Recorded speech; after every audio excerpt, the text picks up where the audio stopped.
Assalamualaikum warahmatullahi wabarakatuh. Perkenalkan, nama saya Siti Nur Aini dengan NIM 122103030. Saya dari Program Studi Manajemen Pendidikan Islam dari Institut Kiai Haji Ahmad Sanusi. Video ini saya buat untuk memenuhi tugas mata kuliah Ilmu Pendidikan 2 dari Ibu Andini Novianti, MPD. Pada kesempatan kali ini, saya akan membahas mengenai faktor-faktor yang mempengaruhi permasalahan pendidikan. Apa saja sih pembahasannya? Yang pertama, yaitu permasalahan pokok yang ada di pendidikan. Jadi kita akan membahas apa saja sih permasalahan yang ada di pendidikan. Yang kedua, yaitu faktor yang mempengaruhi permasalahan pendidikan. Dan yang ketiga yaitu permasalahan aktual pendidikan dan penanggulangannya. Baik, kita langsung saja kepada pembahasan yang pertama, yaitu permasalahan pokok yang ada di pendidikan. Bidang pendidikan sebagai sistem dengan sistem sosial budaya sebagai suprasistem saling berkaitan di mana sistem pendidikan menjadi bagiannya. Hal ini menciptakan kondisi sedemikian rupa sehingga permasalahan intern sistem pendidikan itu menjadi sangat kompleks. Berikut beberapa masalah pokok dalam pendidikan. Yang pertama yaitu kuantitas.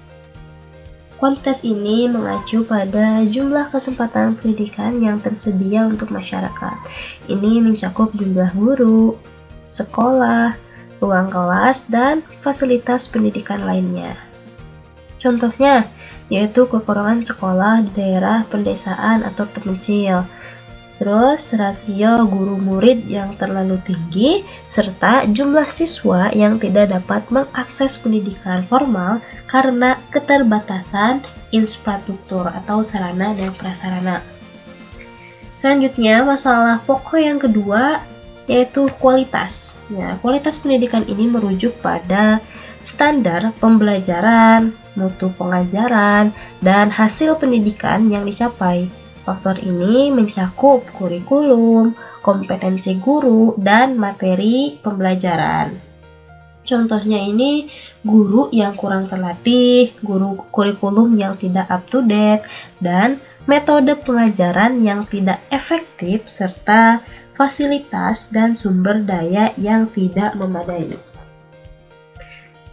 Yang ketiga, masalah pokok yang ada di pendidikannya itu adalah efisiensi.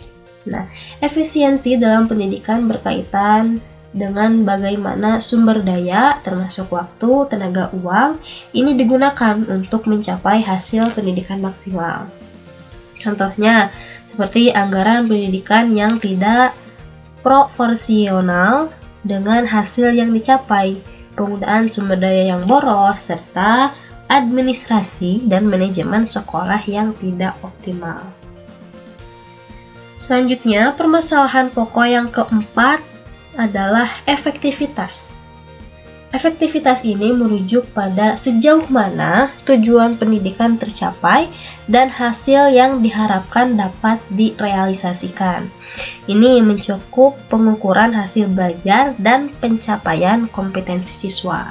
Contohnya, rendahnya tingkat kelulusan, nilai ujian yang buruk, serta siswa yang tidak mencapai standar kompetensi yang diharapkan. Yang kelima, masalah yang kelima yaitu relevansi. Nah, relevansi ini berkaitan dengan bagaimana pendidikan sesuai dengan kebutuhan siswa dan masyarakat serta perubahan di dunia kerja dan teknologi. Ini mencakup adaptasi kurikulum terhadap tuntunan zaman. Contohnya, kurikulum yang tidak sesuai dengan kebutuhan industri, kurangnya program pelatihan keterampilan, serta kurangnya penekanan pada pendidikan karakter dan soft skill yang diperlukan di dunia modern.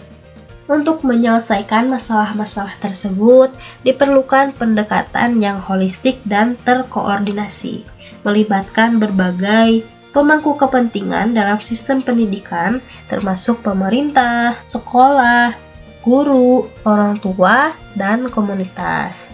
Upaya perbaikan harus mencakup perencanaan yang matang, investasi dalam pelatihan dan pengembangan profesional, serta peninjauan dan revisi kebijakan secara berkala. Itu adalah beberapa masalah pokok yang ada di pendidikan.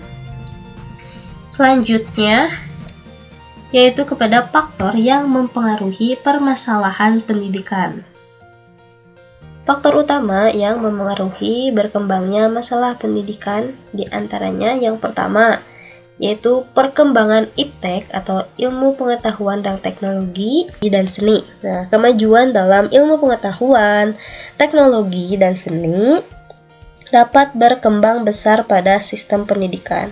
Hal ini mencakup perubahan dalam metode pengajaran, materi pembelajaran, dan alat bantu pendidikan.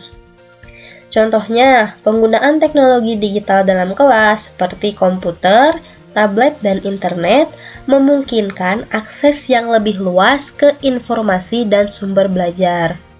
Namun hal ini juga menciptakan kesenjangan digital di mana siswa di daerah terpencil mungkin tidak memiliki akses yang sama. Selanjutnya, yang kedua, yaitu laju pertumbuhan penduduk. Nah, pertumbuhan penduduk yang cepat dapat menyebabkan tekanan pada sistem pendidikan. Jumlah siswa yang terus bertambah memerlukan peningkatan jumlah sekolah, guru, dan fasilitas pendidikan lainnya. Contohnya, di kota-kota besar seringkali sekolah-sekolah menjadi terlalu padat, kelas-kelas menjadi terlalu besar, dan sumber daya pendidikan menjadi terbatas, yang mengakibatkan kualitas pendidikan ini menjadi menurun. Selanjutnya, faktor utama yang ketiga yaitu aspirasi masyarakat. Harapan dan aspirasi masyarakat terhadap pendidikan dapat memengaruhi kebijakan pendidikan dan prioritas yang diberikan pada sektor ini. Masyarakat yang menghargai pendidikan tinggi cenderung menuntut peningkatan kualitas pendidikan. Contohnya, di banyak negara adanya tuntunan dari masyarakat untuk pendidikan yang lebih baik telah mendorong pemerintah untuk meningkatkan anggaran pendidikan, membangun lebih banyak sekolah, dan meningkatkan gaji guru. Selanjutnya, yang keempat yaitu keterbelakangan budaya dan sarana.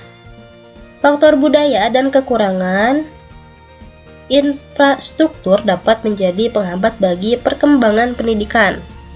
Nilai-nilai budaya yang tidak mendukung pendidikan serta kekurangan sarana fisik seperti bangunan sekolah, buku, dan peralatan belajar dapat menghambat akses dan kualitas pendidikan. Contohnya, di beberapa daerah pedesaan, pendidikan mungkin tidak dianggap penting dan anak-anak mungkin lebih didorong untuk bekerja daripada bersekolah. Selain itu, keterbatasan akses ke sekolah karena infrastruktur jalan yang buruk juga menjadi kendala besar. Faktor-faktor ini saling berkaitan dan dapat memperparah atau memperbaiki masalah dalam sistem pendidikan tergantung pada bagaimana mereka dikelola dan diatasi.